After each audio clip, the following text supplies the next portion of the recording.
Hello, everyone. Welcome to The Short Answer. I'm Dr. Sue Morter, the founder of Morter Institute for Bioenergetics and the developer of the Energy Codes coursework. And the Energy Codes coursework are principles and practices that will allow you to awaken to your tendency to disperse your power and to learn how to pull it back onto the self so that it can anchor and integrate and develop a greater skill for living the life that you were intended to be living.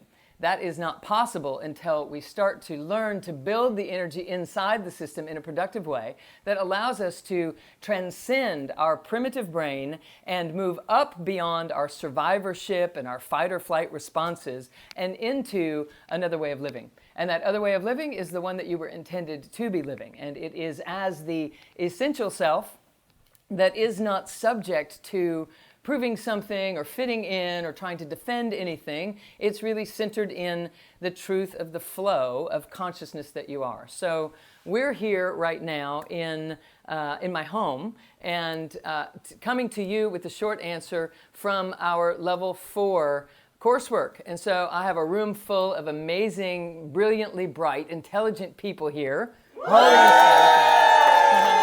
what we know for sure is they're loud. Okay, so we're going to hold a space for a short and sweet conversation for you as an invitation for you to recognize that there is a whole body of work waiting for you to awaken to. And that body of work is the Energy Codes coursework. And my intention with that coursework is to share with you the ways that I recognized I could get into my body and reproduce transcendental experiences that I was having in meditation about 15 years ago, and then spent a decade trying to learn how to reproduce those experiences that seemed to be spontaneously or miraculously happening in my own consciousness. It changed my life, and I became very devoted to sharing that information with other people so that their lives too could change. So this is an invitation for you to consider dropping into a deeper version of yourself. If life isn't going quite the way that you would love for it to, it can. And so we learn different techniques and technologies to quicken our consciousness back into the core of the body and start to illuminate on various levels along the way. So we're going to speak this evening about, during the short answer, about the binding, cumulative, unifying effect of love. And the reason for this is that truly love is the highest vibrational frequency that you can tap into as a human being in this state of being human, in the third dimension of all the energies that we have access to, the most powerful one, to not only release past patterns and to reduce impact or what someone might call woundedness or injury from past experience, releasing past perceptions of self, and moving into another version of yourself. What we know is that love is the most powerful quality to employ if this is your desire. More importantly than that even, and it's hard to believe that anything would be more important than letting go of an old painful way of looking at life, is actually stepping into a new way of looking at life, a new way of living life. And that also is catalyzed by love alone as its highest faculty. Your highest tool could be to refine the skill of choosing to love in any situation. Now, I will say that on this front side of the model version of living that I've just described, of you stepping into your profound meant to be-ness, okay? The profound version of you that is your destiny, your true, empowered, awakened self lives on what I reference as the front side of the model, meaning you're not reacting to what life brings you. You're not responding even. You're not trying to develop better coping skills. Instead, you're very focused on sensing and feeling what is to be done next, what is to be said next, what path I am to take. Do I turn here? Do I stay the course? Do I shape shift? Do I shift gears in some fashion? And that impetus has to come from the inside out if it's to reflect our true path. Our true self is underneath the scenes, and it is residing as love. waiting for, looking for an opportunity to express outwardly, out through the skin, out through your tissues, out through your words, out through your looks, out through your interpretations, your filter through which you are processing life. Through all of this, what is attempting to happen is the revealing of true love, the revealing of the truth of who you are, which is love. There is nothing but love happening. And if we are experiencing it otherwise, then we do not have enough neurocircuitry in place to be able to perceive the love that is expressing. So someone might say, how could some of the things that are happening in our culture right now represent love? How can you say that the things that are happening every night that we listen to the news, or in the morning if we read the newspaper, or we just hear about something that happened in our own neighborhood perhaps, how could it really be founded in love? And here's the ticket. The invitation is this: can I stand in love and stand for love in the face of those situations?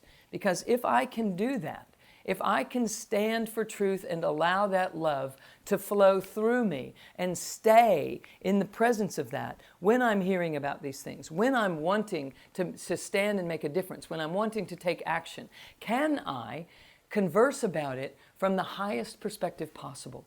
What can we glean from this? What can we remember about our truth from this situation? What can we do? How can we stand and let love be known in ways that it was not known before, that perhaps could stop some of the crime action that we experience, some of the seemingly challenging or seemingly ridiculous things that are happening in our culture, whether it is on any front, whether it's a corporate situation, a political situation, something with our health care, all of it seems to be so profoundly questionable at times. And when those questions come, will we find ourselves staying fast in the flow of love?